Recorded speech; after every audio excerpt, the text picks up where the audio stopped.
Diga aí, Daniela. Esse último link que o senhor compartilhou é da aula que vai ficar gravada, é? Não, esse link que aparece aí no chat, Do ele é o arquivo link Jean. do quadro que está compartilhado aqui. Se você achar melhor ver pelo link, você pode ver por lá, não tem problema não. Ah, entendi. Obrigado. Certo? Sem problemas. Deixa eu só ajeitar uma coisa aqui que ficou errada.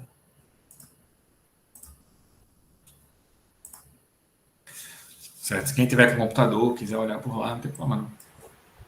Certo? E depois eu vou, o que tiver reescrito nesse quadro aí, eu vou copiar, eu vou transformar em arquivo e eu coloco lá no Classroom junto com a aula. Tá bom? Bem, bom dia a todos. Hoje a gente vai começar vendo algumas coisinhas de números reais, certo? Só para dar uma introduzida legal no curso, lembrar de algumas coisas que geralmente a gente esquece com o tempo, mas vamos seguindo. Números reais, vamos lá. Vou pegar meu Tô, caderno, vem. Já volto.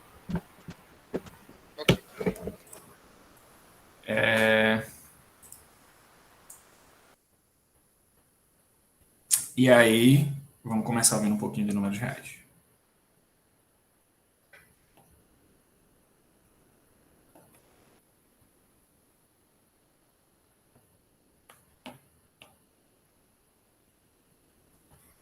Tá?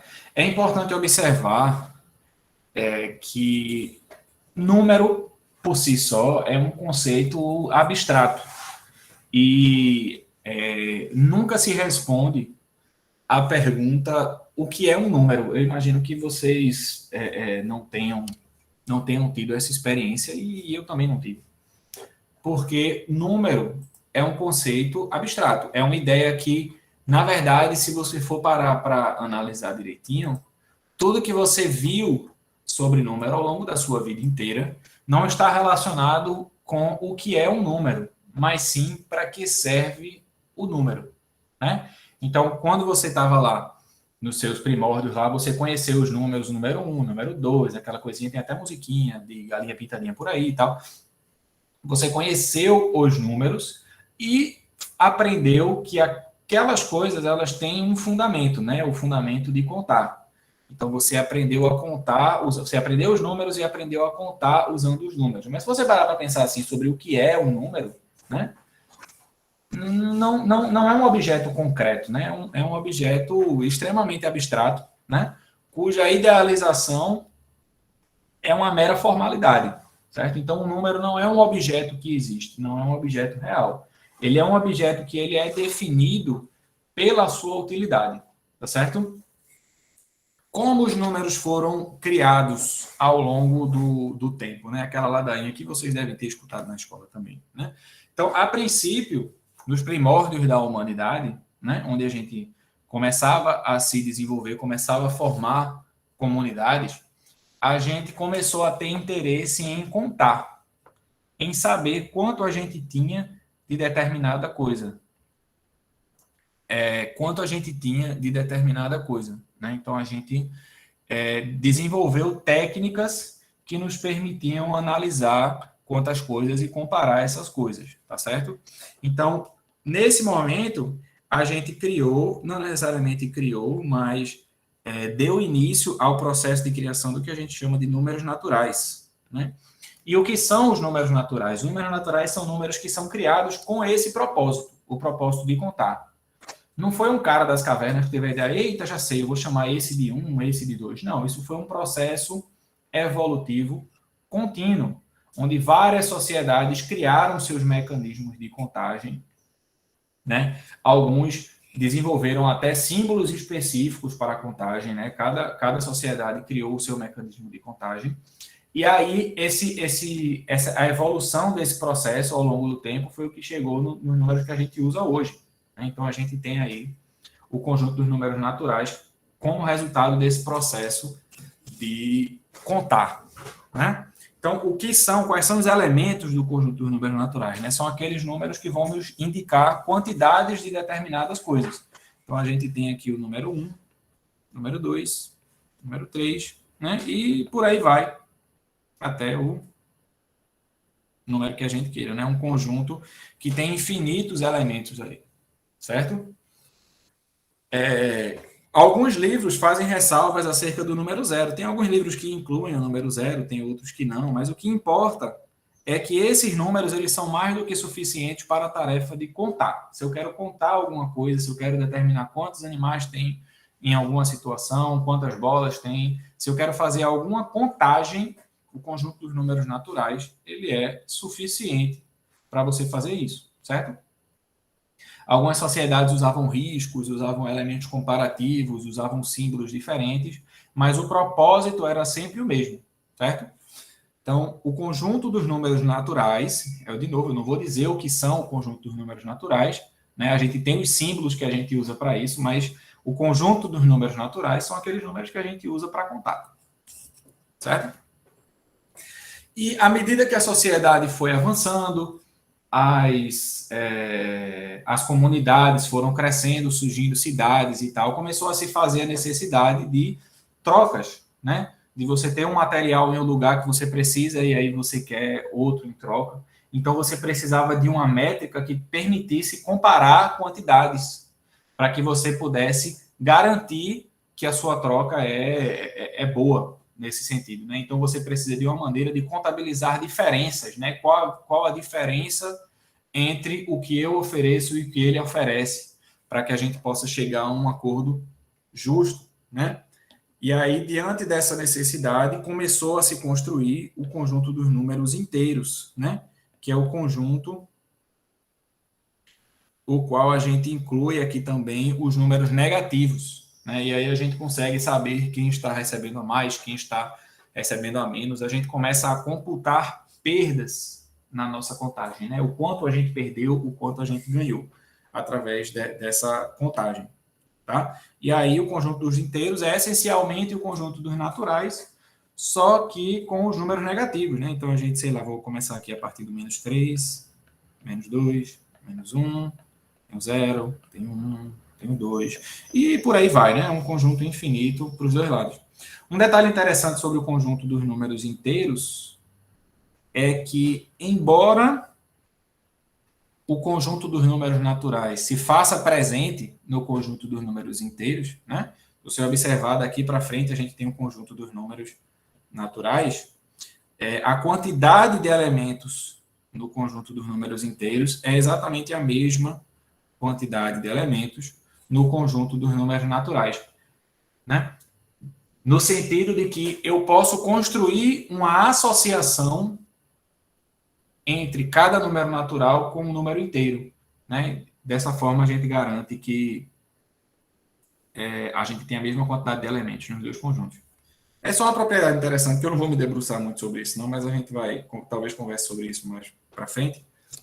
Mas sobre coisas estranhas que acontecem quando você considera quantidades infinitas, né? Você pode ter algo dentro de algo onde essas duas coisas têm o mesmo tamanho, né? São bizarrices que acontecem quando se considera infinitos, tá?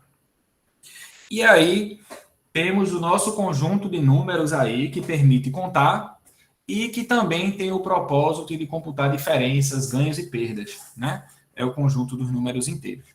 Depois do conjunto dos números inteiros, né, seguindo aí o avanço da sociedade, começou a se criar mecanismos mais apurados de transação, de você fazer compra, você fazer venda, você fazer trocas entre produtos de tamanho, de grandezas diferentes. Então, você precisava contabilizar frações para que você pudesse determinar com precisão o quanto determinado objeto valia. Certo? Não necessariamente através de moeda, através de papel, não, mas às vezes através de outros produtos. Você tem que o saco dá para comprar tal bicho, e aí se você quiser só uma quantidade menor, você pode reduzir a quantidade, pegar só uma fração do saco, e aí se criaram métodos para fazer esse tipo de avaliação, não computando só a contagem através de todos, mas também a contagem de partes, né? E aí, para essa contagem de partes é que surgem os chamados números racionais, que são aqueles números que são dados sobre a forma de fração, né? Que são sobre a forma de partes, né? Então, são os números da forma P sobre Q, né? Onde P e Q são dois números inteiros e Q, naturalmente, é um número diferente de zero, porque sempre que a gente tem uma fração, o denominador não pode ser zero. Né? Então, Q, que a gente vai denominar por Q, né, é o conjunto dos números racionais, certo? E é o número o conjunto dos números da forma P sobre Q, né, o conjunto das frações, certo? E com as frações a gente já ganha muita coisa, né? A gente sabe contar, a gente sabe computar ganhos e perdas, a gente sabe contabilizar partes. Então, aqui a gente já tem estrutura suficiente para uma formalização de operações.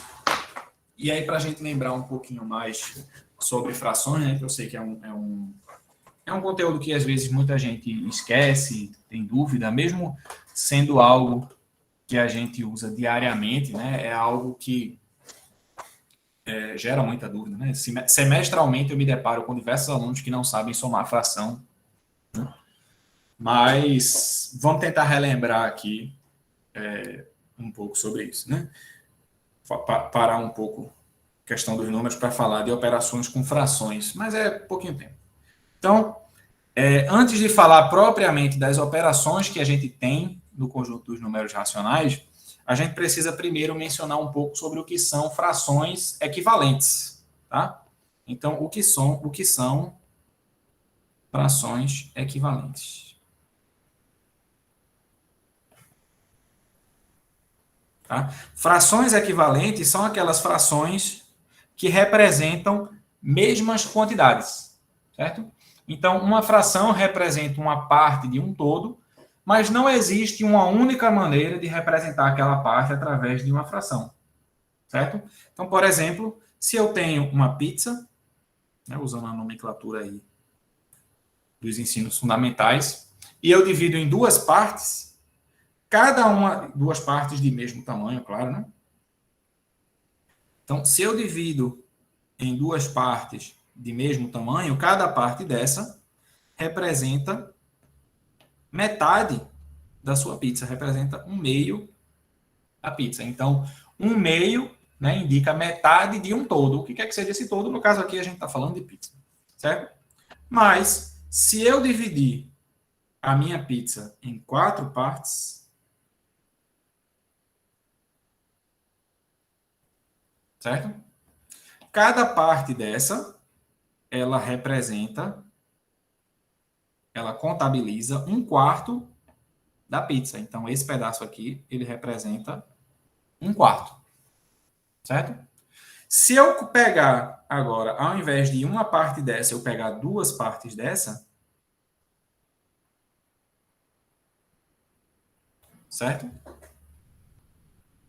Se eu pegar agora duas partes que representam 1/4 da pizza, eu vou ter uma quantidade equivalente à metade da pizza, certo? Então, nesse sentido, né, que a gente diz que 1/2 é equivalente a 2/4, né? Eu peguei duas partes de 1/4, eu tenho 2/4.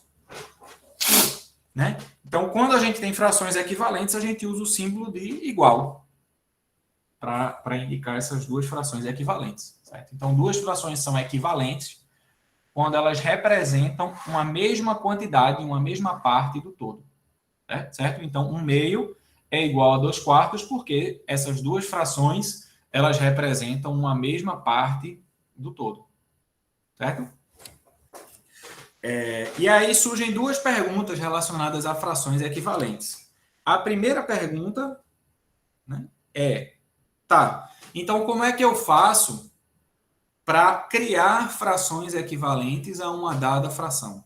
Certo? Se eu tenho uma fração lá, como é que eu faço para escrever aquela fração de formas diferentes, mas que sejam equivalentes? Tá? E a resposta para essa pergunta vem através do que eu vou indicar aqui. Então, Se eu tenho uma fração como, por exemplo, 1/2, usando ela como exemplo, que já é o que a gente está usando, como é que eu posso fazer para criar frações que sejam equivalentes a 1/2? Ora, a maneira mais simples e a única que existe é multiplicando em cima e embaixo por um mesmo número. Então, se eu multiplicar em cima por 3 e embaixo por 3, eu vou ter a fração 3 sextos, né? Eu obtive multiplicando. Deixa eu botar 1 vezes 3, 2 vezes 3, né? Então, eu vou ter aqui 3 sextos, que é uma fração equivalente a 1/2, né? Então, é como se fosse assim, se eu dividir o todo em 3 partes e as partes em 3 partes também. Então, acabou que eu fiquei com essa quantidade aí, que é equivalente à primeira, porque no fim das contas eu não mexi na quantidade total, certo? Então, 1/2 é equivalente a 3 sextos. Se eu quiser outra, é só multiplicar por outro número. Todas essas frações que eu obtenho multiplicando 1 por um número e 2 pelo mesmo número vão ser equivalentes à fração 1/2, certo? Então, eu tenho 3 sextos, tenho 2 quartos, tenho 5 décimos, eu posso escrever quantas frações equivalentes eu quiser, só multiplicando em cima e embaixo por um mesmo número, ou dividindo também, né? A fração 4 sextos, por exemplo, ela é equivalente à fração 2 terços também, né? Se eu dividir em cima e embaixo por 2. Então, construir frações equivalentes é fácil. Basta que eu multiplique o numerador e o denominador por partes iguais. Certo? Por um mesmo número. Se eu faço isso, eu obtenho uma fração equivalente. Certo? E a segunda pergunta, né? Eu disse que tinha duas perguntas, né? A primeira é como é que a gente faz para construir frações equivalentes. E a segunda é como é que eu posso fazer para identificar se duas frações são equivalentes. Certo? Ou melhor dizendo, se eu tenho... Deixa eu só reduzir aqui um pouquinho para eu ganhar mais espaço. Para cá. Tá? Se eu tenho duas frações...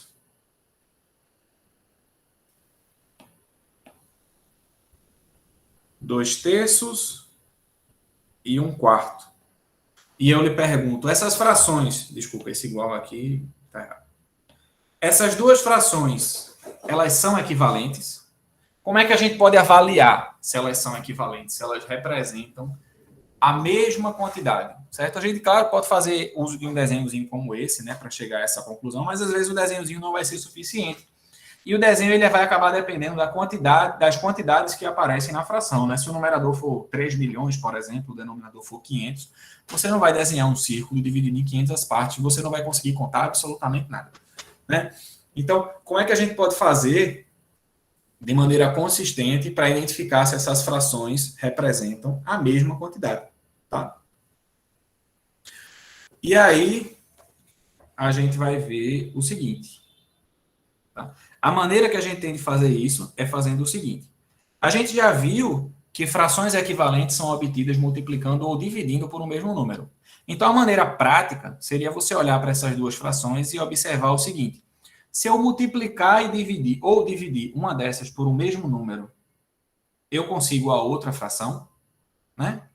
Então, por exemplo, daqui eu observo que para chegar em 4, né, do denominador ir de 3 para 4, por exemplo, eu precisaria multiplicar esse número por 4 e depois dividir por 3. Aí vamos fazer o seguinte, multiplica tudo por 4, aí vai ficar 8 sobre 12, e agora divide por 3, aí vai ficar 8 sobre 3 dividido por 4.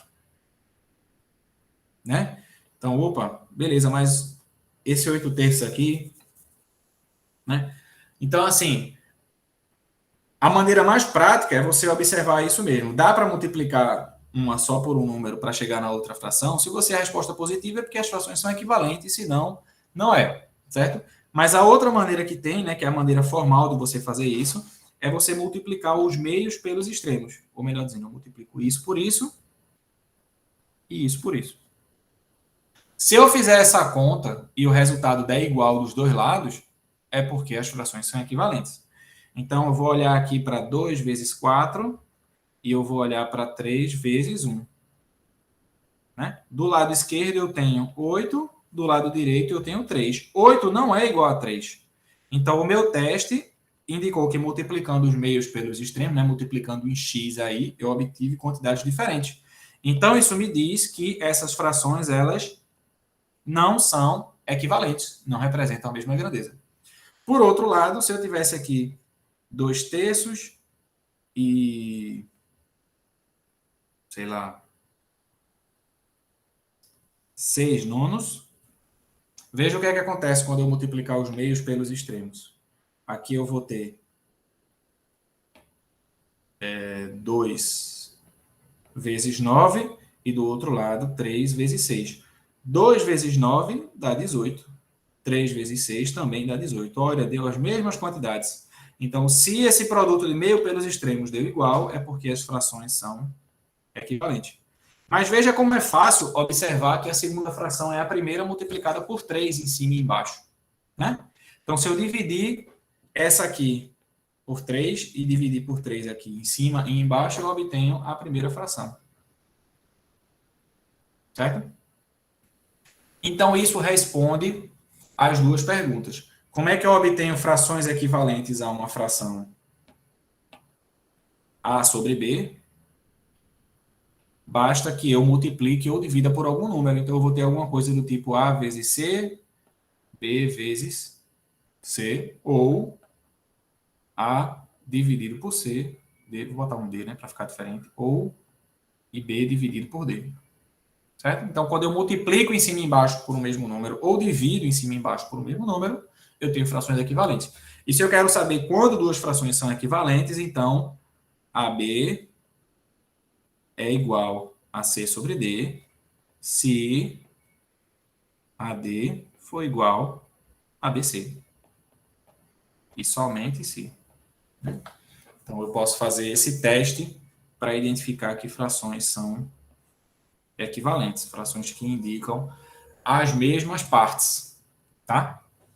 Indicam a mesma quantidade. Então, está respondida aqui essas duas perguntas, tá? Então, frações A sobre B e C sobre D são equivalentes se e somente se o produto dos meios pelos extremos der zero. Desculpa, der igual, né? AD foi igual a BC. Alguma pergunta? Isso é uma das propriedades, né, professor? Isso. No caso, essa multiplicação com igualdade já é uma propriedade e a de cima também já é uma propriedade ou não? Sim.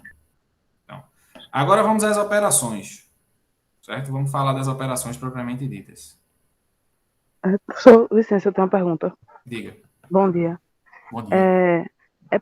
É porque assim, o senhor falou agora que os números eles nasceram da necessidade de resolver problemas da sociedade, certo? Uhum. E a minha dúvida foi porque na aula passada o senhor falou que tem uma parte da matemática que ela não necessariamente é utilizada, foi feita para ser utilizada. Eu sei que isso é uma visão muito utilitarista da matemática, né? Mas e reducionista também, eu diria. Mas assim, por que existe a, entre aspas, necessidade do estudo desse tipo de matemática? Por que é que existe a possibilidade de estudo? Seria bom ter tido essa Não, discussão na aula passada, mas deixa eu explicar. Eu vou explicar. A formação, certo? Ela não é um direcionamento de uma via única, certo? O seu ensino fundamental, o seu ensino médio, eles não são ensinos que vão lhe preparar para ser aquilo que você quer, porque nem você sabe o que você quer naquele momento. Muitas pessoas chegam aqui agora e não sabem. Pare para pensar assim, o que é que você quer fazer da sua vida, você não sabe. E a mesma coisa ela segue durante o curso de graduação. Vocês aprendem, pense assim, até empregos que já são, vamos dizer assim, são muito conhecidos, por exemplo, advogado, pronto. Aí a pessoa vai e faz um curso de direito, entra no curso de direito e fala assim, eu quero ser advogado. O curso de formação de direito, ele não é um curso de formação de advogado. É um curso de formação de um bacharel em direito. Então, quando você chegar lá, você vai se deparar com todo o conceito básico que você precisa para você ser um bacharel em direito. E a partir do momento que você é um bacharel em direito, você tem condições de ser o que você quiser, que tenha a exigência de ser um bacharel em direito. O mesmo vale para todos os cursos, certo? Vocês vão ter disciplinas que vocês não vão gostar, vão ter disciplinas que vocês não vão querer, vão ter disciplinas que vocês não vão usar nunca mais na vida de vocês. O problema é que matemática sofre uma perseguição nesse sentido, porque as pessoas não gostam de matemática e elas simplesmente não querem ver. Mas saber matemática, saber essa matemática que a gente vai ver agora, que a gente vai ver aqui, vai permitir com que vocês mais na frente tenham uma possibilidade melhor de decidir sobre o que vocês querem fazer da vida de vocês. Além disso, o MEC exige que a gente tenha essa disciplina. Certo? Então, essa matemática toda que a gente vai fazer aqui nessa disciplina todinha, eu tenho certeza que a maioria de vocês não vai, assim como esse discurso aí da maioria de vocês, ele segue para todas as disciplinas. Para todas as disciplinas do curso de vocês. A maioria de vocês não vai usar. Mas o curso, ele não é de formação específica, o curso é de formação geral. Formação específica você vai obter no mestrado, onde você vai fazer a sua pesquisa e vai precisar do direcionamento direto para o que é a sua pesquisa. Você vai precisar exclusivamente das ferramentas que vão ser úteis para chegar no seu resultado. Você não vai precisar do conhecimento geral. Mas você vai ter a base geral. Você vai saber o que é que você pode. Você vai ter a condição de decidir o que você vai querer fazer a partir disso. E o mesmo vale para quem não for trabalhar na universidade, para quem não for fazer mestrado, para quem for trabalhar em uma empresa, para quem sentir a necessidade de mudar de área também, não sei. Mas o curso é de formação geral. E é por isso que a gente vê. Na escola, a gente não vê coisas só que a gente vai usar a vida inteira. Matemática, português. Português, a gente fala português, a gente escreve português, mas a gente não precisa saber o que é um advérbio, o que é uma conjunção, o que é isso ou o que é aquilo. Porque o que a gente não usa, a gente esquece. Né? A linguagem formal a gente precisa saber. A gente precisa. Né? Mas os detalhes técnicos da ortografia, que é o que a gente aprende na escola, a gente não aprende. A gente não é útil também. Os detalhes técnicos da biologia sobre a formação, funções e outras coisas do tipo, eu não sei vocês, mas eu não usei para nada na minha vida. Certo? Tudo na escola tem esse pretexto, mas a escola, a universidade, elas são momentos de formação geral, não são momentos de formação específica. Aqui já é uma especialidade maior do que a do ensino médio. Mas ainda é geral da área. Certo? Esclareci? É que assim, professor, a pergunta não foi nem direcionada a casos específicos e individuais. Na verdade, a minha pergunta ela foi assim, eu digo em termos de sociedade mesmo, digamos assim, como é que eu posso explicar? Os números, né? Os números naturais, por exemplo, eles surgiram da necessidade de contar. E depois, para ver questão de dívidas, etc., né? Os números inteiros. Só que a minha pergunta foi assim, foi uma questão realmente mais geral, assim, de uso da humanidade. Você entende que você falou assim, tem uma parte da matemática que da matemática como um todo, que ela ainda não é utilizada. Aí, na verdade, a minha pergunta foi assim, essa área de estudo da matemática, porque eu acredito que não sei se ela pode ter um fim em si mesma, tá entendendo? Mas eu queria saber mais de onde é que se partiu essa justificativa para estudar essa área que ainda não é utilizada, tá entendendo? Tudo eu compreendo perfeitamente que uma ciência ela pode ter um fim em si mesmo, entende? Isso se chama conhecimento de base. Conhecimento de base. É você estudar coisas que podem não ter utilidade agora, mas podem vir a ter utilidade. A matemática, vários espaços na matemática são feitos para esse tipo de construção, né, de se fazer ciência de base.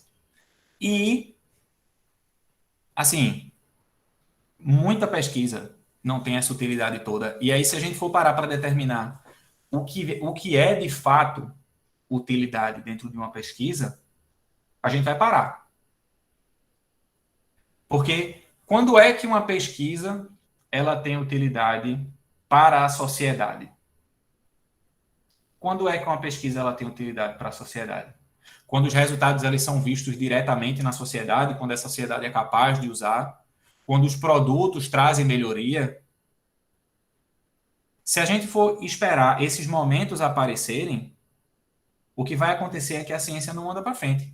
Então, a ciência de base, ela serve para melhorar o que já é feito, para rever o que está sendo feito, né? Para criar novas ferramentas que talvez não tenham utilização, mas elas podem aparecer. E foi aquilo que eu falei no começo. A matemática, ela nasce para resolver problemas. É um instrumento, é uma ferramenta para resolver problemas. E chega um determinado momento que a própria matemática começa a criar os seus próprios problemas, que vão exigir novas ferramentas para serem resolvidas. Isso vai virar algo diretamente para a sociedade no sentido prático da coisa, vai gerar uma ferramenta, vai gerar um instrumento, não sei. Mas é aquilo que eu falo, né? De matemática, as pessoas sempre querem saber a utilidade e a necessidade e o porquê. Mas não se percebe que todas as áreas têm essas peculiaridades.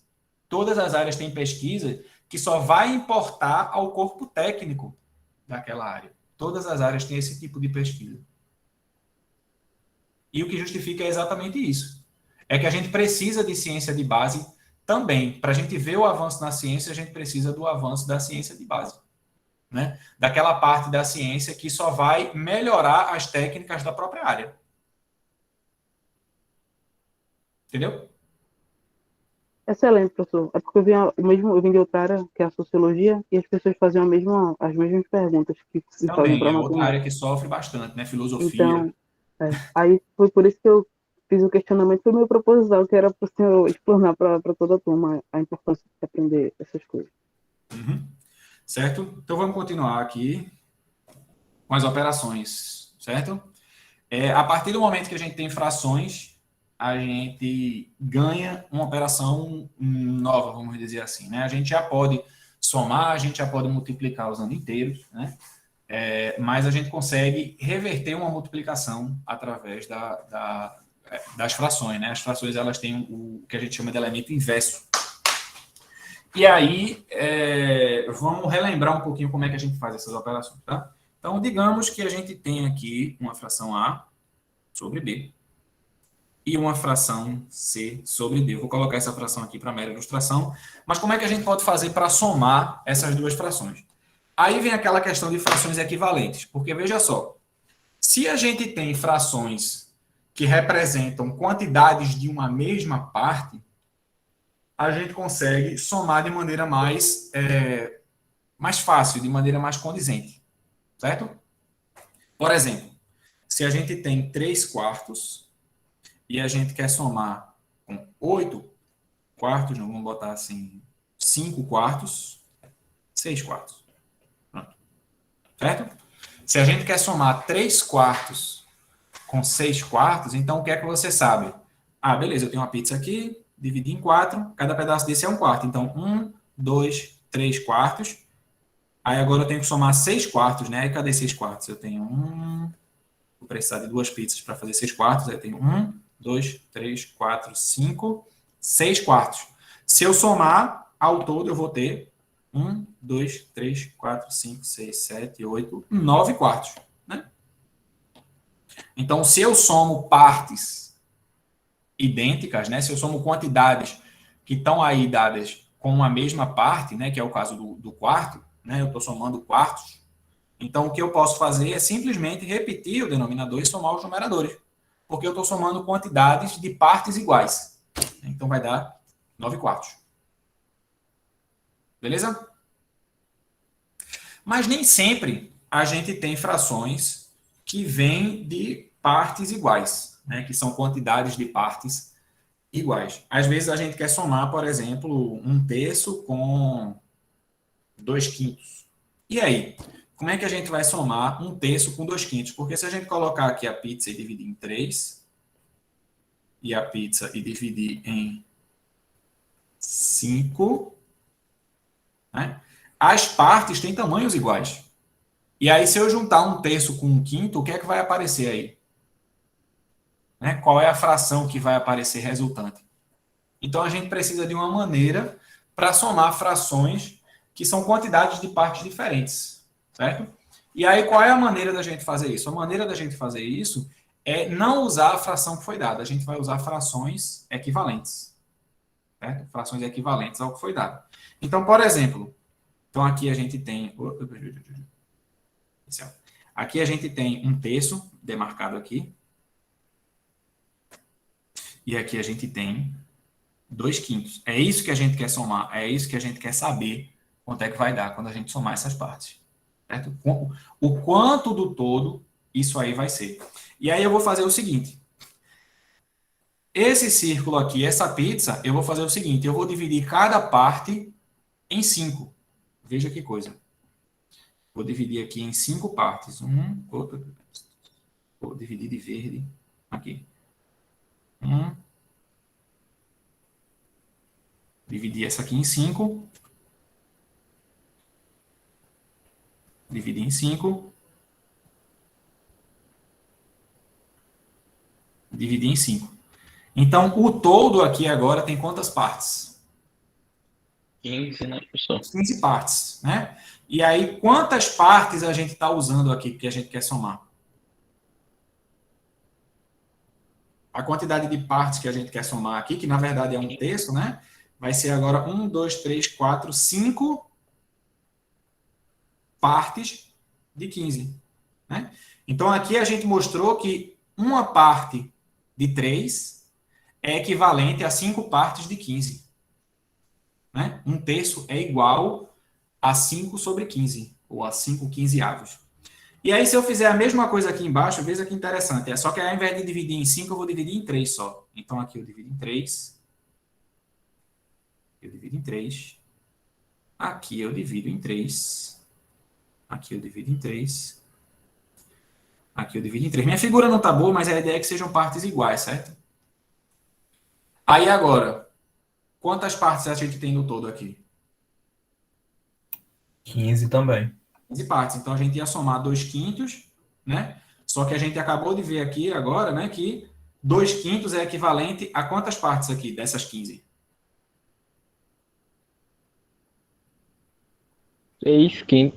6 quinzeavos. Né? A 6 partes de 15. Certo?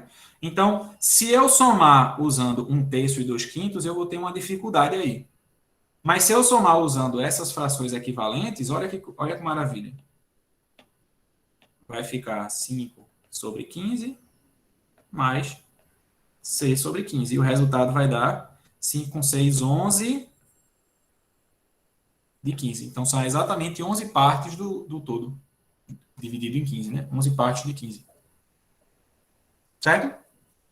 No caso, Então, multiplica o 1 por 5. Isso. Multiplica essa fração aqui por 5 em cima e embaixo. Né? Então, o que foi que eu fiz? Eu troquei a fração que eu tinha antes, as frações que eu tinha antes, né? Por duas frações que são equivalentes, mas com uma vantagem agora, que são frações que representam quantidades de uma mesma parte. No caso aqui, eu tenho 5 partes de 15 e aqui eu tenho 6 partes de 15. Então, eu troquei uma parte de 3 por 5 partes de 15, que é equivalente. Certo? Então, a troca é essa.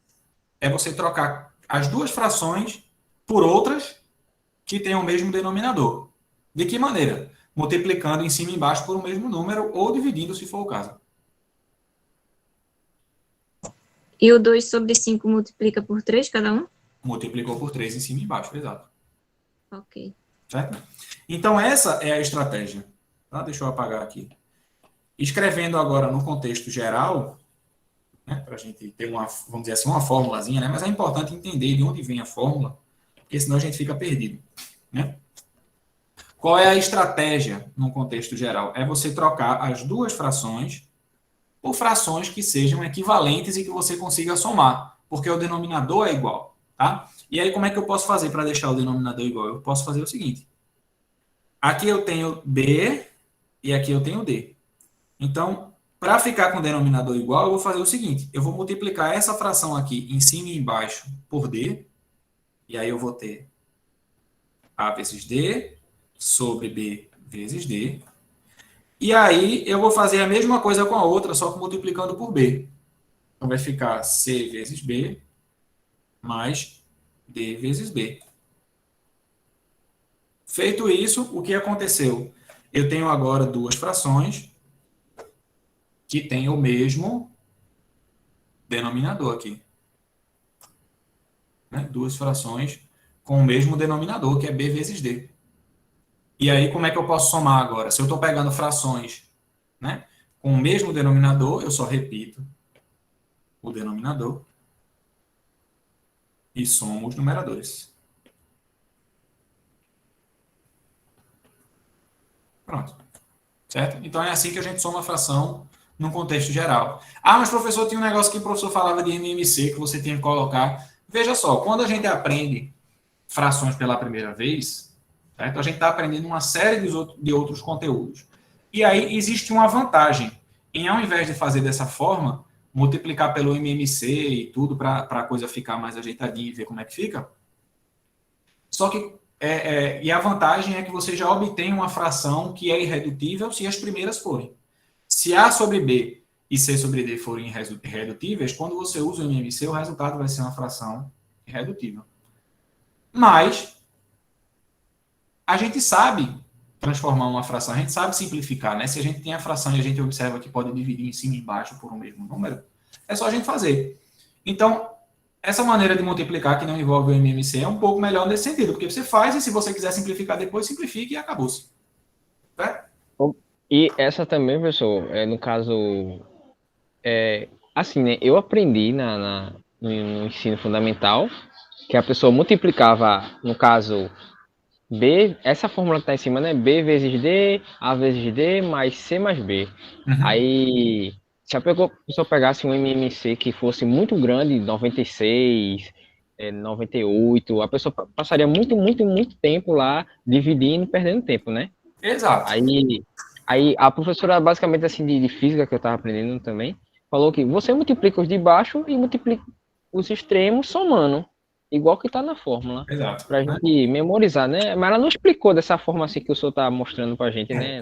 Eu sou sempre contra qualquer coisa que envolva memorizar. Não que memorizar seja ruim, certo? Não é isso que eu estou dizendo. Porque é óbvio que você está fazendo algum trabalho e você vai fazer uma conta repetidas vezes, é interessante você pegar e transformar aquela conta numa fórmula e facilitar a aplicação, né? Então você aplica várias vezes, aí você acaba decorando. Mas, se você não entende o surgimento daquela fórmula, você eventualmente vai esquecer. E aí, quando você precisar daquela fórmula de novo, você não vai conseguir chegar a essa fórmula porque você não sabe fazer a conta. Né? Então, é muito importante entender que a fórmula, ela auxilia na aplicação da conta, mas ela não substitui saber o porquê daquela fórmula funcionar. Né?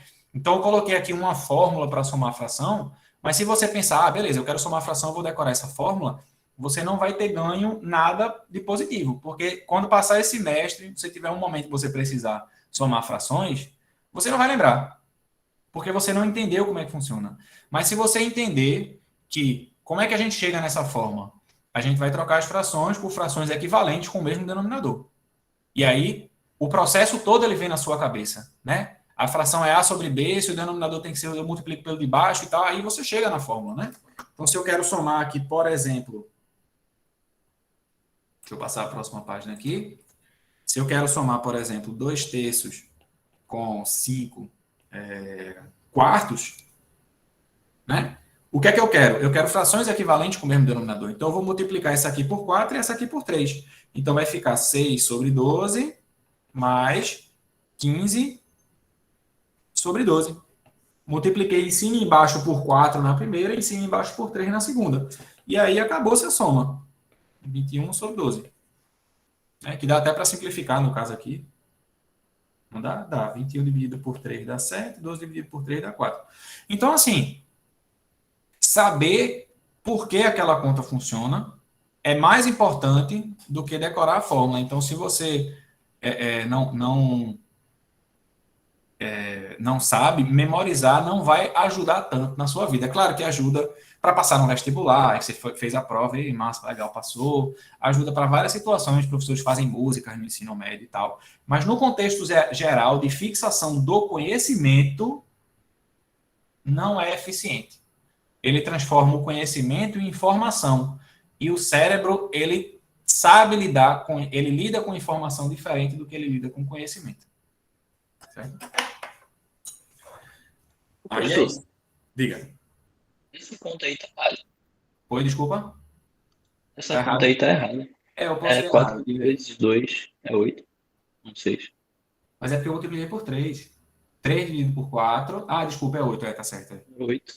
8, perdão. Erro a gente comete. Normal. Aí aqui não vai dar 21, não vai dar para simplificar. Então vai ficar 15 com 8, 23. Pronto. Agora sim. Tá?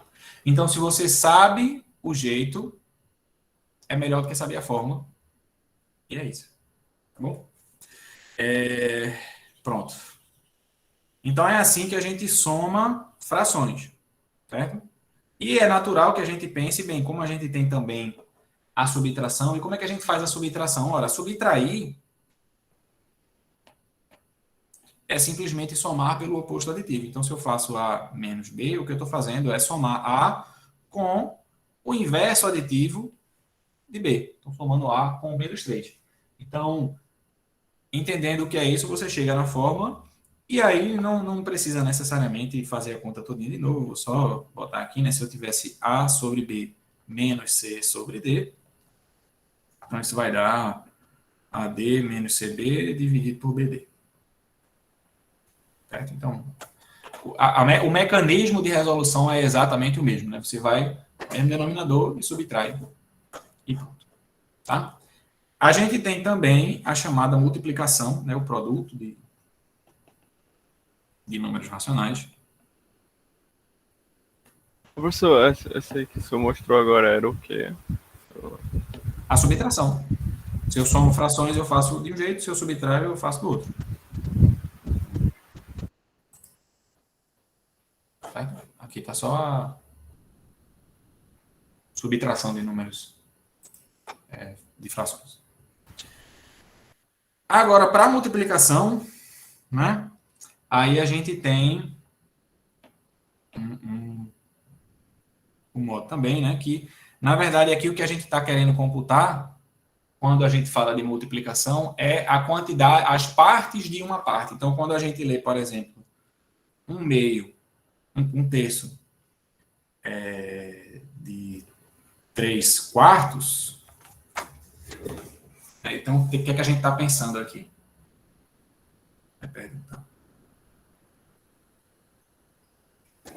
O que é que a gente está pensando aqui? A gente está pensando em, beleza, eu peguei essa pizza aqui. Essa pizza, ela está dividida em 4 partes. Certo? E aí, eu tenho 3/4 dessa pizza. 3/4 dessa pizza é isso aqui, né?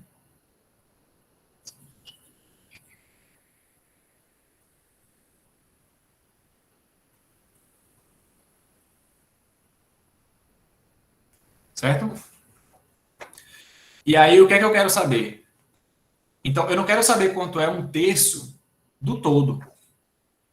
Eu quero saber quantas partes são se eu contabilizar 1/3 dos 3/4. Certo? Então, como é que eu posso contabilizar 1/3 de 3/4? E aí eu posso fazer o seguinte. Eu posso pegar cada um desses quartos, certo? Eu vou dividir em 3. 3 partes aqui, 3 partes aqui, 3 partes aqui. Então, aqui eu tenho quantas partes agora? Eu tenho 1, 2, 3, 4, 5, 6, 7, 8, 9 partes. 9 partes de quanto? De 4. De 12.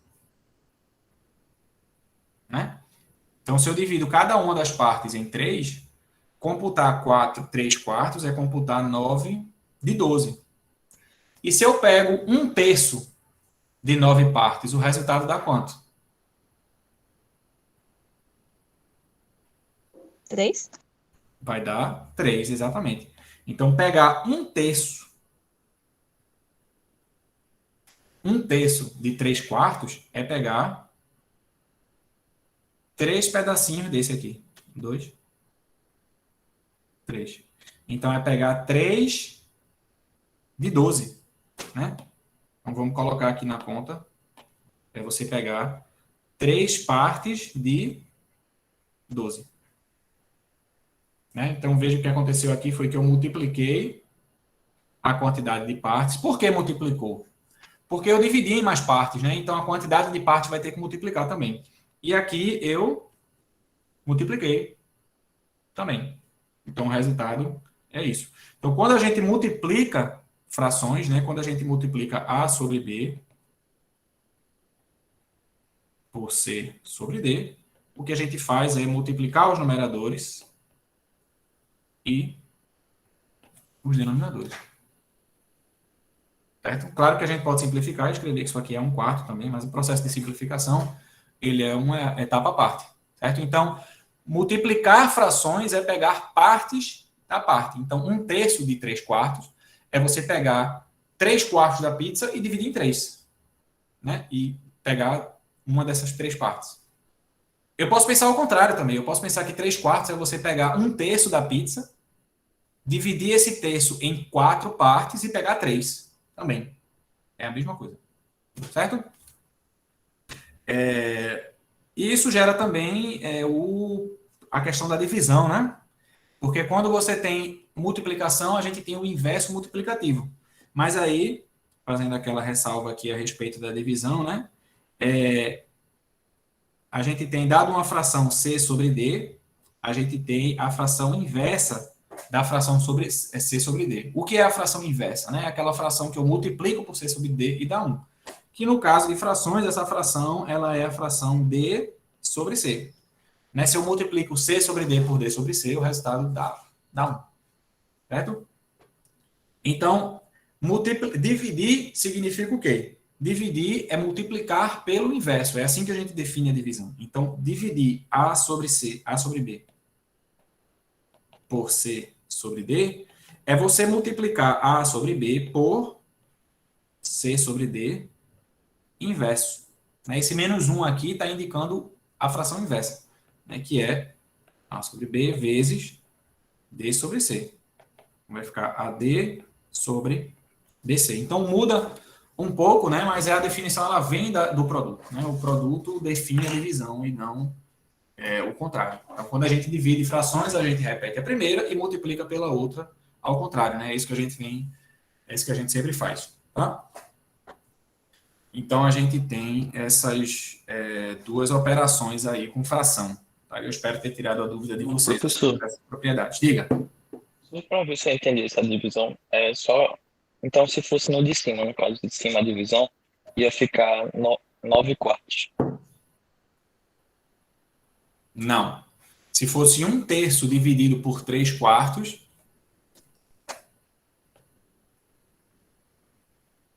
é igual a 1/3 vezes 4/3. Então, dá 4 sobre 9. Certo? É o que eu disse. Você repete o primeiro e multiplica pelo inverso do segundo. Tá? Ao contrário da multiplicação, a divisão ela tem uma ordem específica, assim como a subtração. A adição, ela não, você pode mudar de ordem e o resultado dá o mesmo, mas a subtração não. A subtração ela tem ordem. Se você mudar a ordem, você muda o resultado, né? 2 menos 1 é 1, 1 menos 2 é menos 1. Muda, né, o resultado se você troca a ordem. É a mesma coisa para a divisão. Certo? Então, se eu fizesse agora 3/4 vezes 1/3, ou dividido por 1/3, aí daria 9/4, como você falou. Certo? Certo. Ok. Então, temos aí as operações. Deixa eu tomar uma linha de água aqui de novo. Certo? Então, temos os números racionais. Os números racionais, eles têm as suas operações, tá certo? Mas o conjunto dos números racionais, ele serve muito bem para o propósito que foi formulado, né? Então, você consegue computar ganhos e perdas, você consegue computar partes de uma unidade, certo?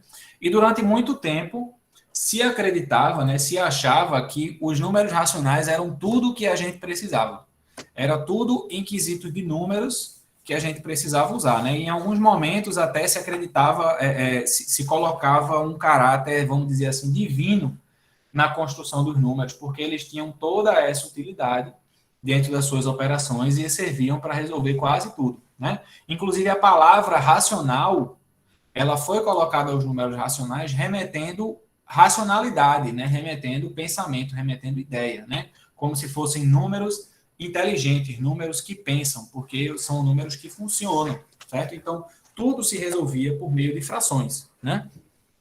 A gente tem diversos desenvolvimentos que a gente pode encaminhar a partir daí, falar de porcentagem, falar de regra de 3 e tudo mais. Tudo isso é feito a partir de números racionais. Você não precisa de mais do que os números racionais para fazer essas coisas. Mas aí vem uma questão, certo?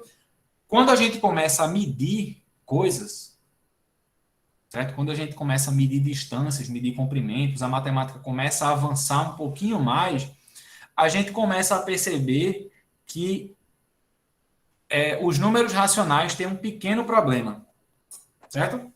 Vou explicitar aqui um dos problemas dos números racionais para a gente observar. Então, digamos, certo? E não é uma situação tão hipotética assim, porque quando a gente começa a trabalhar com terreno, né, a gente calcula a área, a gente está interessado em medidas, em comprimentos e tudo mais. Então, se o conjunto dos números reais dos números racionais fossem tudo, então, para tudo que aparece um número, deveria ter um número racional que representa aquilo, certo?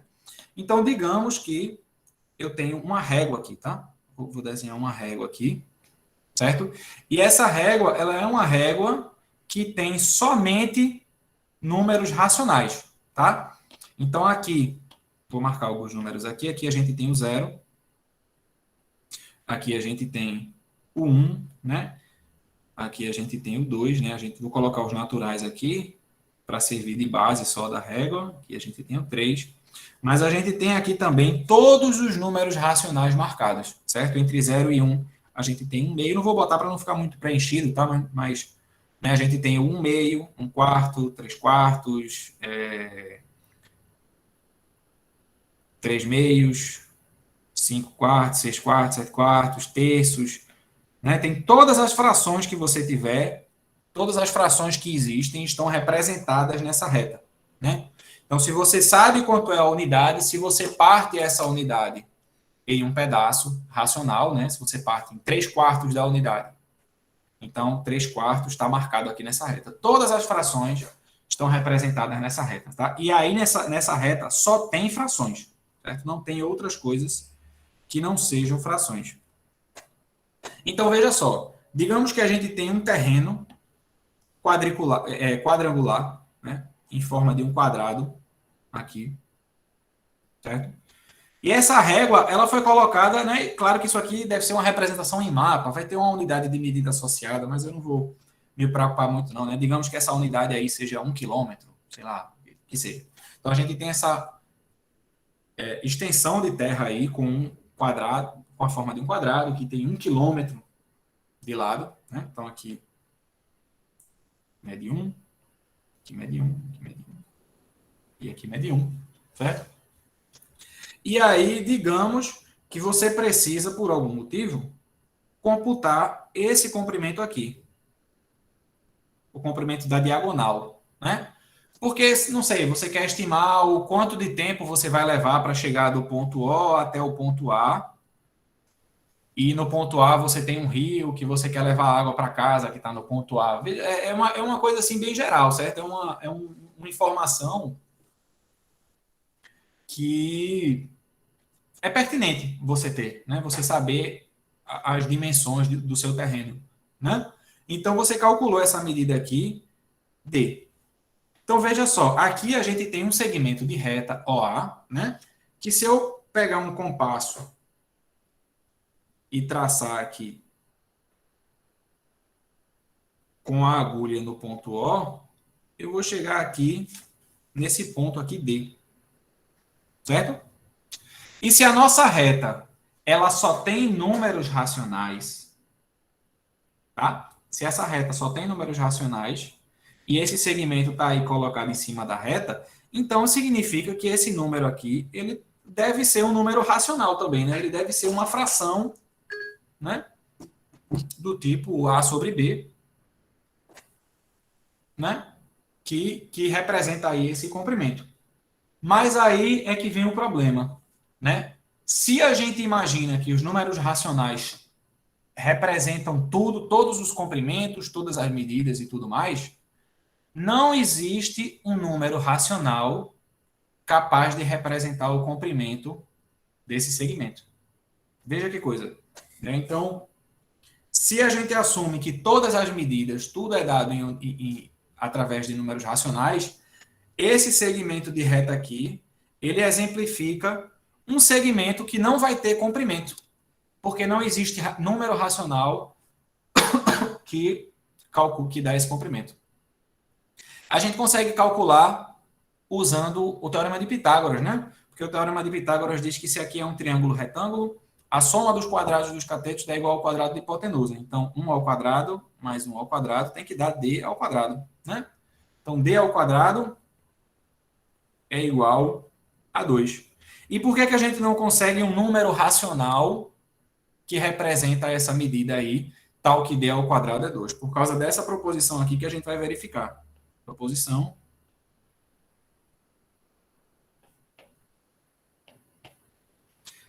Proposição diz que não existe d no conjunto dos números racionais tal que d ao quadrado é 2. Né? Então, veja que interessante. Essa proposição, ela vai dizer a você que, olha, é natural, né? Se a gente pensa em medir, é natural que um segmento de reta tenha um comprimento. A gente tem que conseguir medir tudo. Tem que existir um número que represente o comprimento daquele segmento. Não pode não existir. A gente não pode admitir que existe um segmento que não tem comprimento. Certo?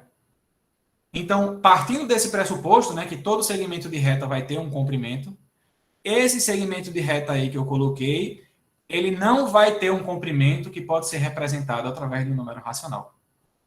Né? Ou seja, números racionais não são tudo. Existem outros números que a gente precisa incorporar nesse conjunto que não são racionais. Certo?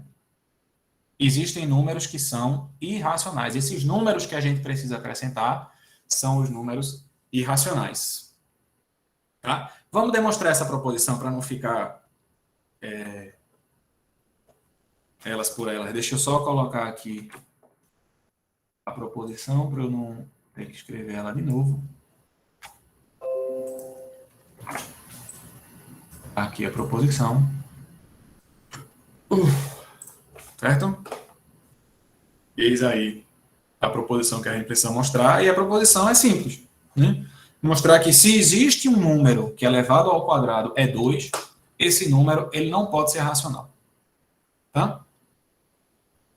Esse foi o momento que se entendeu, né? Que números racionais não são tudo. Ainda se preservou o nome de números racionais, porque não fazia sentido, né? Alguns autores também chamam de números fracionários, mas ainda assim números racionais têm a sua utilidade. Tá? O interessante é que, na verdade, existem mais números que não são racionais do que números que são racionais, embora sejam esses os que a gente mais trabalha. Mas esses a gente trabalha mais porque esses são os que a gente consegue representar. Né? Os números que não são racionais, a gente tem sempre dificuldades para representar. Em geral, a gente coloca nomes específicos, como π, φ, ou a depender da sua aplicação, ou a gente simplesmente não usa. Né? Dentre eles, tem os números que são algébricos, que é o caso da raiz quadrada de 2, que é esse D aí da proposição. Tem outros que são não algébricos, que são os transcendentais, que tem o número π. Né? Tem vários tipos. Mas se você pensa assim, vamos fazer um bingo, certo? Vamos sortear um número real aleatório. A chance desse número ser racional é 0. É interessante. Né? Você tem uma infinidade a mais de números irracionais do que de números racionais. Mas depois a gente conversa mais sobre isso. Esse não vem ao caso hoje. Tá? Então vamos demonstrar essa proposição aqui. Como é que a gente faz para demonstrar uma proposição desse tipo? Mostrar que não existe um número racional que satisfaz isso. A gente vai fazer o seguinte, a gente vai tentar trabalhar com o absurdo que seria existir. Vamos pensar assim, digamos que existe um número racional D, que ao quadrado dá 2.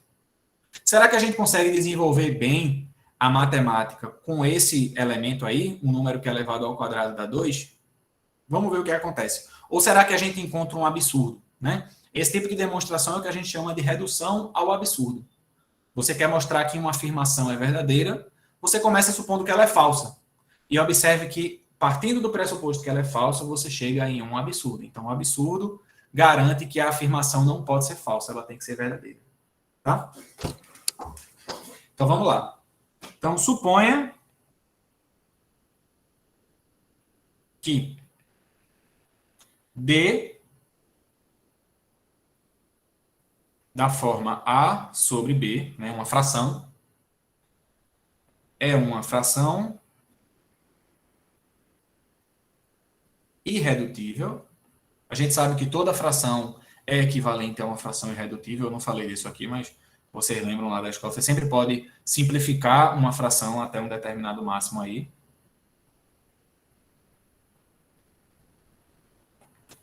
Tá? Suponha que A sobre B é uma fração irredutível, tal que D ao quadrado é 2. Tá?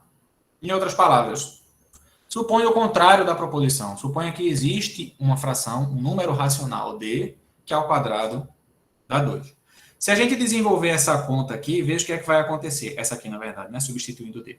A gente vai ficar com A sobre B ao quadrado é igual a 2, né? Aí lembra que elevar ao quadrado é multiplicar sucessivamente, né? É A sobre B vezes A sobre B. E aí a gente multiplica numerador com numerador. E aí fica com A ao quadrado sobre B ao quadrado igual a 2. E aí a gente pode multiplicar dos dois lados dessa igualdade por B ao quadrado, ficando com A ao quadrado igual a 2B ao quadrado. Fizemos a conta. E aí veja a conclusão. Se A ao quadrado é 2B ao quadrado, a gente ganha que A ao quadrado é um número par. Por quê? Porque ele é 2 multiplicado por um número inteiro.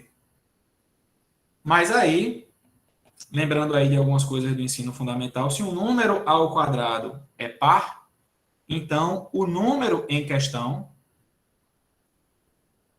também é par. Se A ao quadrado é par, A é par. E, portanto, se A é par, ele é 2 vezes algum inteiro. Então, A é 2 vezes um número inteiro K.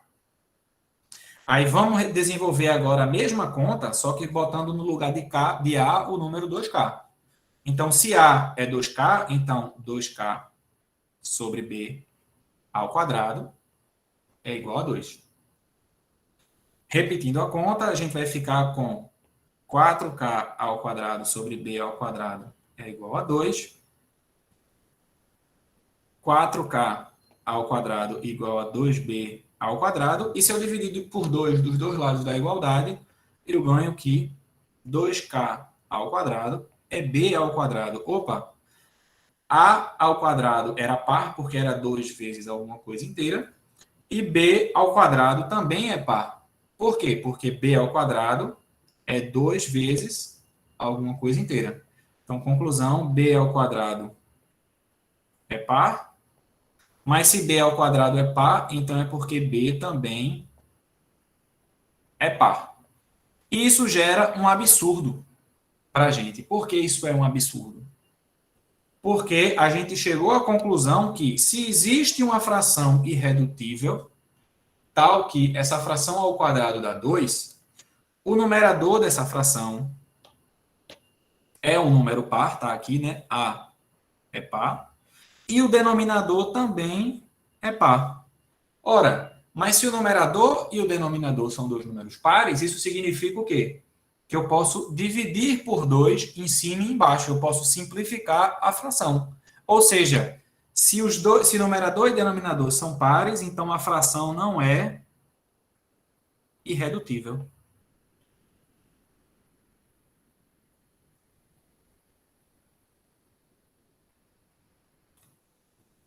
Mas isso é um absurdo. Por quê? Porque eu estou assumindo que D é uma fração que é irredutível.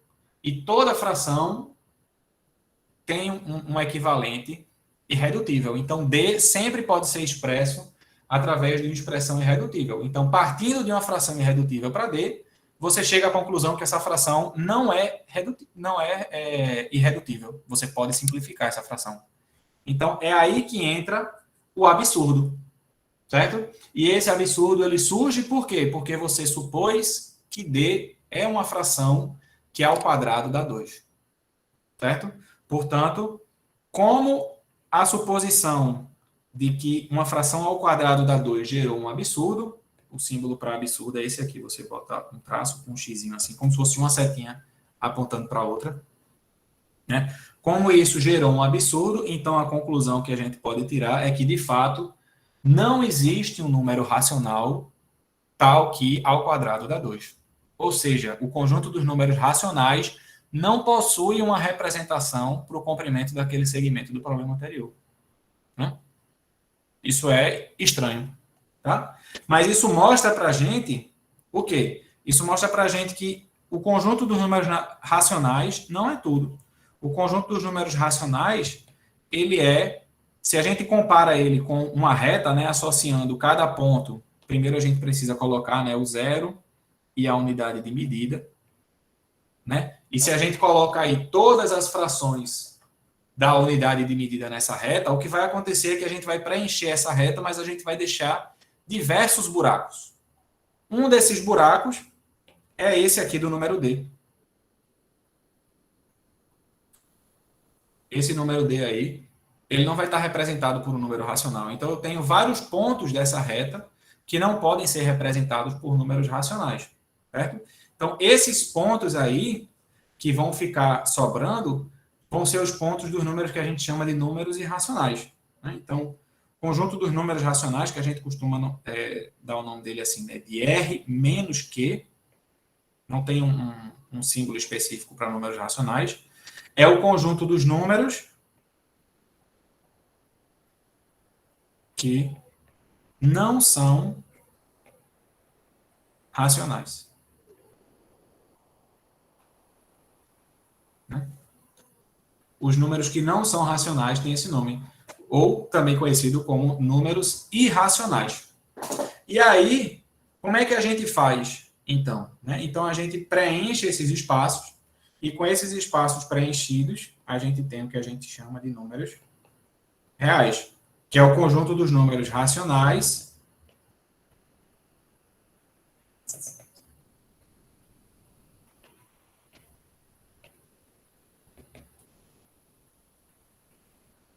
e irracionais. É o conjunto dos números racionais junto com o conjunto dos números irracionais. Então, você tem o que a gente chama de números reais. Naturalmente, a sociedade evolui e a gente começa a precisar também de outra categoria de números, que são os números complexos. Tem outros números também, que são os quatérnios, octônios e outras coisas do tipo. Mas a gente não vai chegar nesse ponto porque não faz parte do currículo do curso de vocês a gente chegar aí. Pelo menos não agora. Talvez tenha um momento mais para frente. Certo? Então, esse é o conjunto dos números reais, né? Que engloba os números racionais e todos aqueles números que não estão representados na reta real por um número racional. Certo? Dentro desse conjunto de números, a gente tem também os números que não são raízes de número nenhum, que é o caso, por exemplo, do número π, do número de Euler, que a gente vai conhecer em breve, da razão áurea, né? Todos esses números são números não racionais, certo? São números irracionais. π, em particular, né, a gente consegue visualizar um pouco, né, geometricamente, quando a gente coloca, por exemplo, um círculo, né? Se eu colocar aqui um círculo por cima do zero, tá? Eu botei menos, mas eu posso colocar até mais aqui, um círculo de raio 1.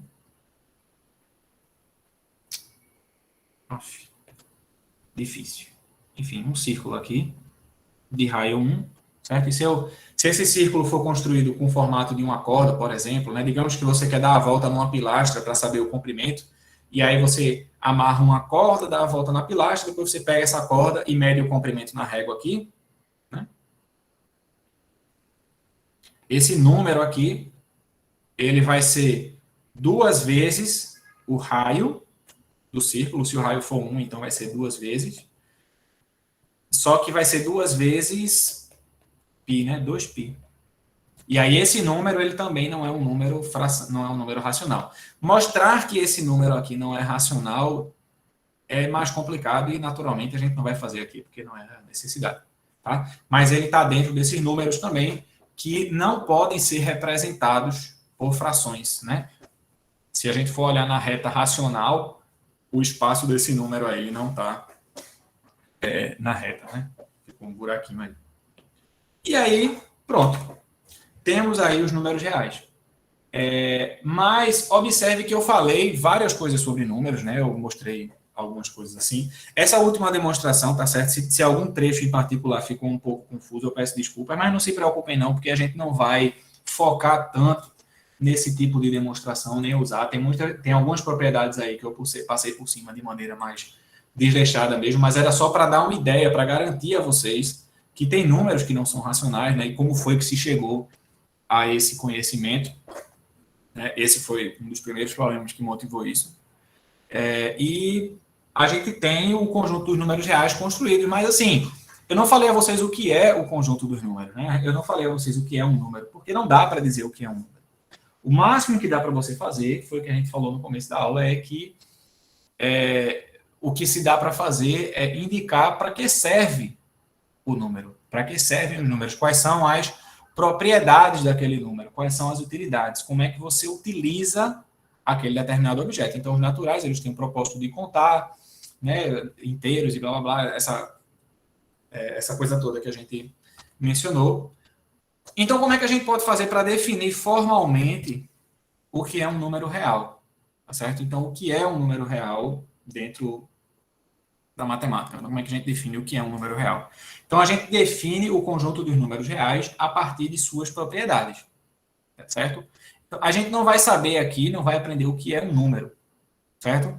Mas a gente vai saber aqui quais são as informações que a gente precisa ter, quais são as propriedades que a gente precisa para garantir que aquele conjunto é um conjunto que a gente chama de números reais, certo? Então, o conjunto de números reais, ele pode ser representado de infinitas maneiras e não vai ter o menor sentido aqui eu indicar a vocês quantas dessas maneiras existem, certo?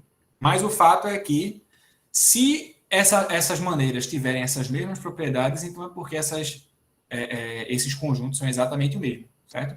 Então, quando a gente faz aquele comparativo entre os números reais e a reta, a gente está mostrando, na verdade,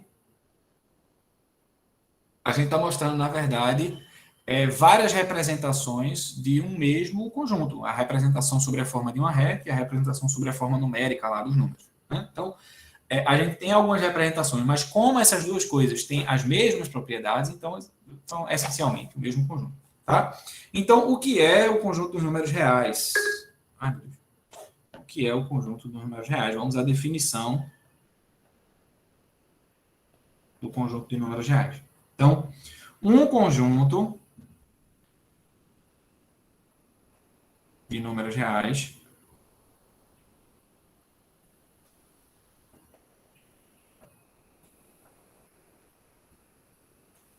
é um conjunto,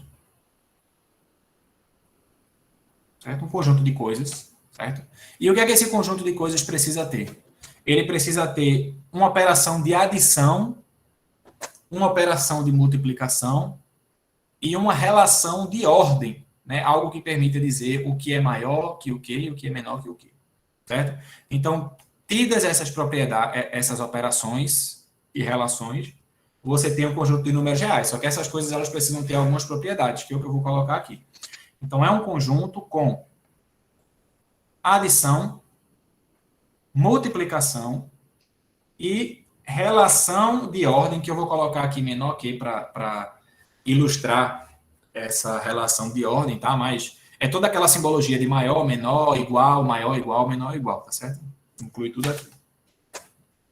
Então, é um conjunto de números reais com adição, multiplicação e relação de ordem, tal que... Aí vamos às propriedades desses objetos para que a gente, de fato, tenha um conjunto de números reais. Tá?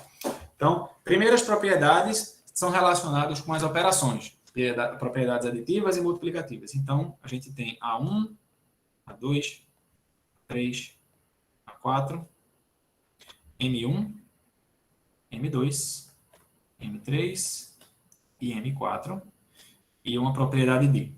Essas propriedades que eu coloquei aqui vão ser referentes às operações. A gente vai ter mais que eu vou colocar na próxima página. Primeira propriedade com relação às operações, né, que eu dividi em duas aqui, é a associatividade, que diz o quê? Que se eu quero somar, eu posso fazer isso na ordem que eu quiser, né? E aí entra um detalhe importante que precisa ser mencionado aqui, né, que é o parêntese. Quando é que a gente usa parênteses numa conta? A gente usa parênteses numa conta quando a gente quer determinar qual conta deve ser feita primeiro, tá? Mas o que é que a propriedade associativa diz? Ela diz que se eu tenho duas somas em sequência, a ordem que eu fizer não importa, porque o resultado vai dar o mesmo. Então, eu posso começar fazendo x com y, depois somar z, ou eu posso somar x ao resultado da soma de y com z, certo? Se eu fizer em qualquer uma dessas ordens, se eu fizer a primeira soma primeiro ou a segunda, pouco importa, o resultado vai ser o mesmo.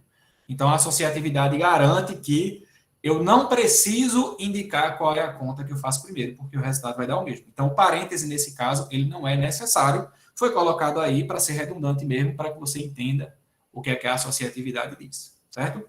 Então, o parêntese, ele tem essa funcionalidade de lhe dizer qual conta você vai fazer primeiro. E a mesma coisa vale para multiplicação. Se eu tenho x que multiplica por y, e depois eu vou multiplicar por z, eu posso fazer primeiro z com y e depois multiplicar por x. Vai ficar x vezes y, z. Certo? Então, a adição e a multiplicação são operações associativas. Depois disso, a gente tem a comutatividade, que diz o quê? Que se eu tenho uma soma, eu posso fazer x mais y, ou eu posso fazer y mais x, o resultado também vai dar exatamente o mesmo. Mesma coisa para multiplicação, né? X vezes y é igual a y vezes x. Terceira propriedade é a existência de elemento neutro, né? Da adição, a gente tem o zero, né? Que x mais qualquer número x somado com zero vai dar x, né? O zero, ele não faz nada na soma. E na multiplicação, a gente tem x vezes 1, que dá x, tá? Um detalhe importante é que, veja que eu coloquei 0 e 1 como meras simbologias para os elementos neutros, certo? Mas seu conjunto pode ser qualquer coisa, né?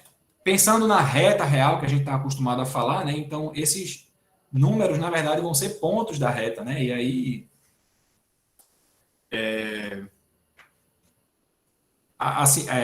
o símbolo 1, ele entra para indicar qual é o ponto da reta que representa o elemento neutro da multiplicação, tá certo? E aí faz-se necessário garantir, né, também que 1 é diferente de 0, ilustrar aqui, né? O elemento neutro da adição, ele é sempre diferente do elemento neutro da multiplicação. Propriedade número 4 diz a respeito de inverso. Então, se eu tenho um número x, eu tenho um inverso aditivo, que é o inverso lá, né, que quando eu somo x com menos x, o resultado dá 0. E tem o inverso multiplicativo também, que é x vezes 1 sobre x, ou também x elevado a menos 1, como eu coloquei na anotação, né, da multiplicação, que o resultado dá 1. Então, todo número tem inverso aditivo e todo número tem inverso multiplicativo, com exceção do número 0, que o número 0, ele não tem inverso multiplicativo. E, por último, a gente tem a propriedade distributiva, né, que é a primeira propriedade dessas 8, que relaciona, de fato, a adição com a multiplicação, a propriedade distributiva. Que ela diz que se eu tenho o produto de uma soma, né, se eu faço x que multiplica y mais e, então eu tenho xy mais xe. Essa soma, ela distribui dentro da soma, né? Por isso que a gente chama de distributiva. Porque quando eu tenho um produto que multiplica uma soma, então esse produto ele distribui nos termos da soma. Certo? Olhando do outro lado, a gente pode ver também a propriedade de colocar em evidência, né? Se duas parcelas, se duas parcelas têm o mesmo fator em comum, no caso aqui é o x, eu posso colocar o x em evidência e escrever isso como x vezes y mais z. Então, essa é a propriedade distributiva. Essas foram as propriedades relacionadas com as operações. Certo? Agora, relacionadas com a ordem, a gente tem a propriedade O1,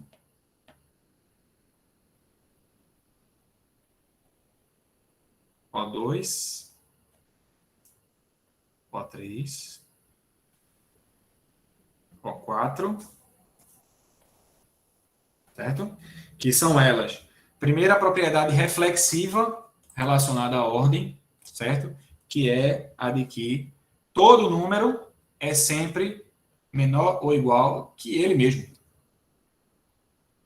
Que isso podia virar um maior ou igual também do que ele mesmo. Porque, na verdade, né, e aqui vem a explicação dessa propriedade, né, que x é sempre igual a x, né? A propriedade reflexiva, na verdade, ela vem da igualdade.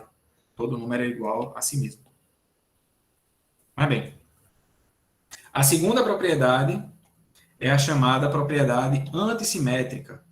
Então, a propriedade antissimétrica, ela diz que se eu tenho dois números x, onde x é menor ou igual que y, e x é maior ou igual que y, então, na verdade, é porque x é igual a y. Certo? Propriedade antissimétrica. Tá? Ou melhor dizendo, menor ou igual e maior ou igual não significam a mesma coisa, né? Se eu troco a ordem e a afirmação é verdadeira, é porque, na verdade, os números são iguais.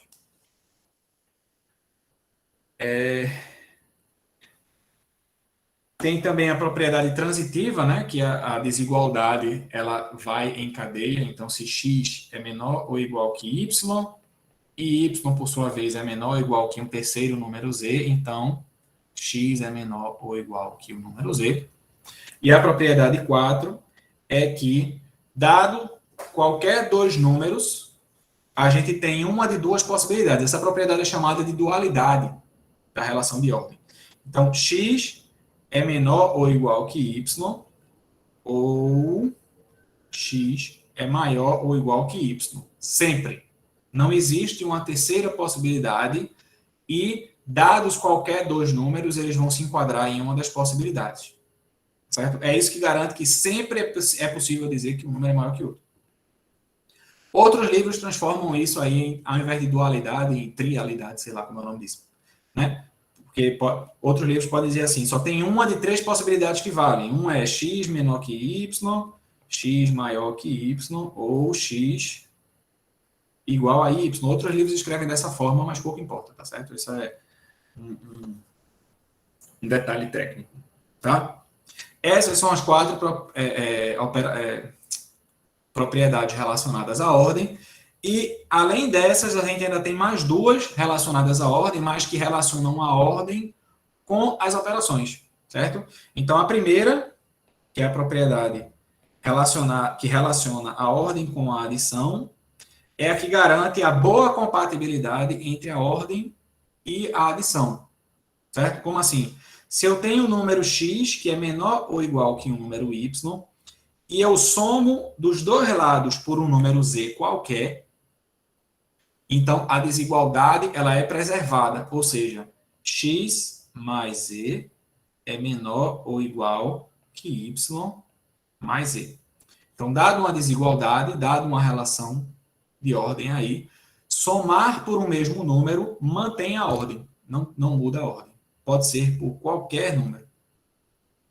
E a outra propriedade, que é a compatibilidade da ordem com a multiplicação, diz que se x for menor ou igual que y e z for um número maior ou igual que zero, então, se eu multiplicar por z dos dois lados, eu vou ter x vezes z, do outro lado y vezes z, e o resultado dessa desigualdade é preservado. Certo? Porém, se z for menor ou igual que zero, se eu mudar z para ser um número negativo, aí a ordem inverte. Xz é maior ou igual que yz. Que é o que acontece, por exemplo, sei lá, 2 é maior ou igual que 1. Se eu multiplicar por 2 dos dois lados, eu vou ter 4 e 2. Então, o sentido da desigualdade é preservado. Mas se eu multiplicar por menos 1, então eu vou ter menos 2 e menos 1. E menos 1 é maior do que menos 2. Então, se eu multiplicar por um número negativo, a ordem da desigualdade, ela muda. Ela vira para o outro lado. Tá? Pronto. Essas são as propriedades relacionadas à ordem. Tá? E elas são tudo que o conjunto de números reais precisa ter com relação à adição, multiplicação e ordenação. Mas eu não sei se vocês prestaram bem atenção, mas essas propriedades todas que eu coloquei, elas existem também nos números racionais, né? O conjunto de números racionais também satisfaz tudo isso. Você consegue colocar a ordem nos números racionais, elas têm uma operação de adição e multiplicação, e essas operações elas satisfazem todas as propriedades que a gente colocou aqui, né? Então, isso significa que o conjunto dos números racionais é um conjunto de números reais? Não. Por que não? Por aquilo que eu falei, né? O conjunto de números reais, ele completa os números racionais para que todo número tenha uma representação na reta, né? Então, para definir propriamente o conjunto de números racionais e a gente colocar agora, de fato, a propriedade que faz a diferença no conjunto dos números racionais, a gente precisa da última propriedade dos números reais, que é também chamada de propriedade fundamental de números reais. Dos números reais, isso. Propriedade fundamental dos números reais. E aí, assim, eu vou tentar dar a ideia intuitiva sobre essa propriedade, porque essa ideia, essa última propriedade, ela é um pouco complicada no contexto preciso, assim, na definição formal. Então, eu vou tentar colocar ela de uma maneira mais simples, tá certo? E vou tentar relacionar para vocês entenderem o que é que isso tem a ver com a diferença que a gente apresentou, tá? Então, qual é a propriedade fundamental dos números racionais? Ou propriedade fundamental dos números reais? Propriedade fundamental, ela diz o seguinte, que se eu pegar uma sequência de números, certo?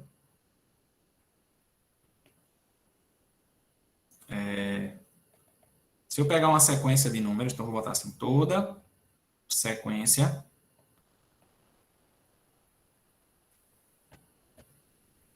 de números,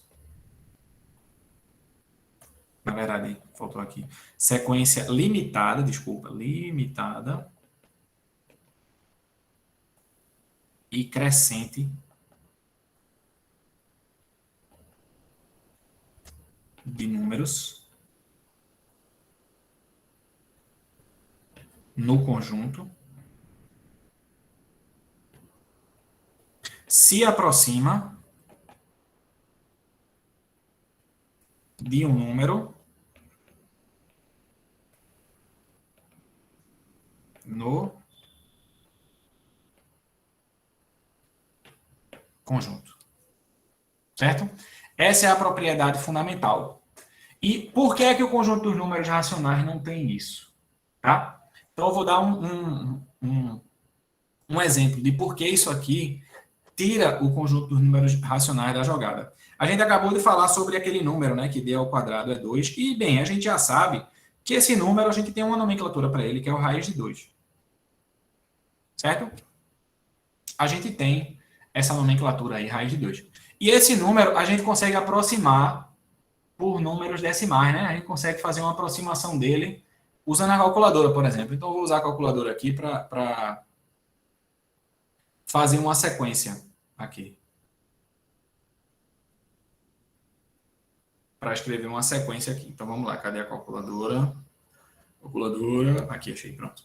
Então, deixa eu ver quanto é a raiz de 2 aqui. 2 raiz. Droga. 2 raiz. Não. Ah, meu Deus do céu. 2 raiz. Pronto. Certo? Então, eu consigo construir uma sequência de números racionais que se aproxima cada vez mais de raiz de 2. Como é que eu consigo construir essa sequência? Eu vou construir essa sequência de números aqui que eu vou colocar lado a lado.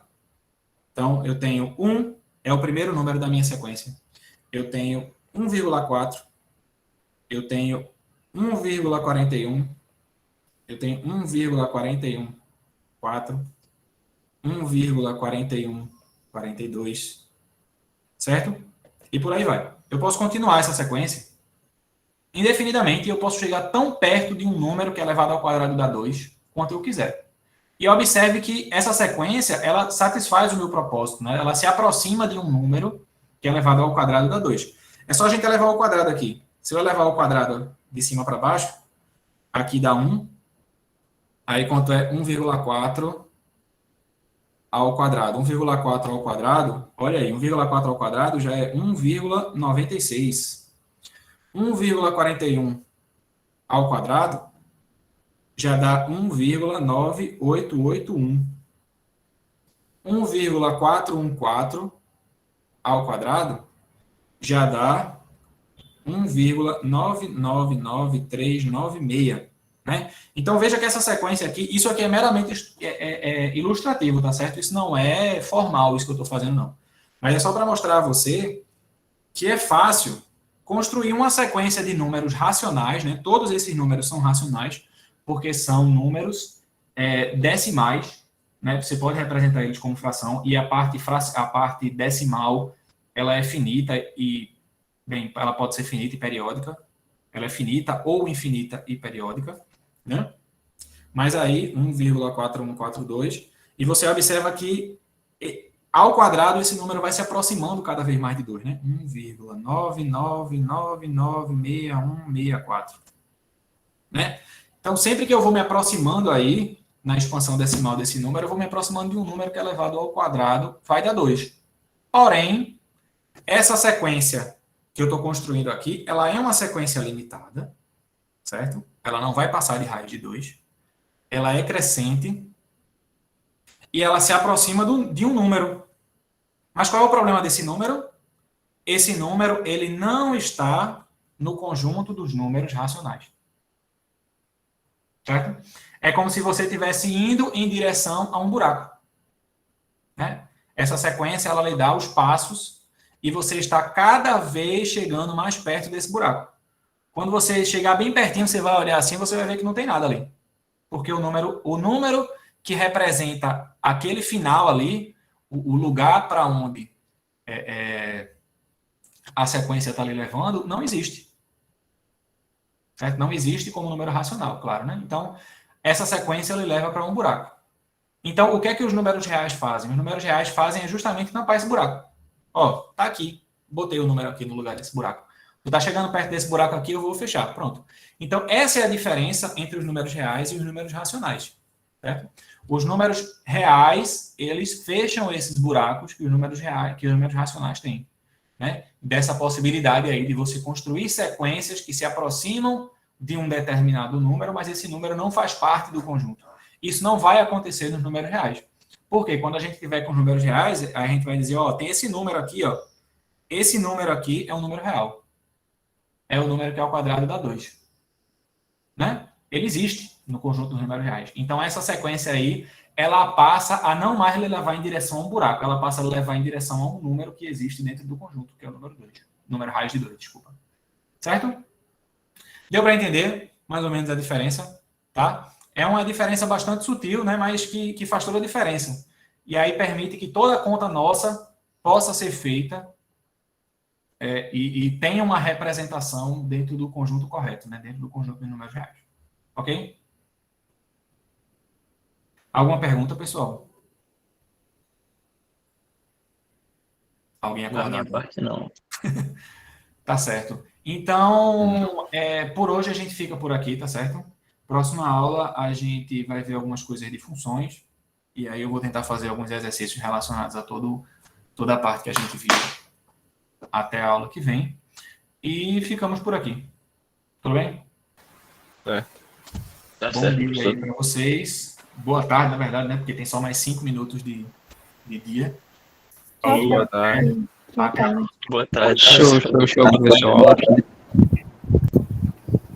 eu parar de gravar também, né? Porque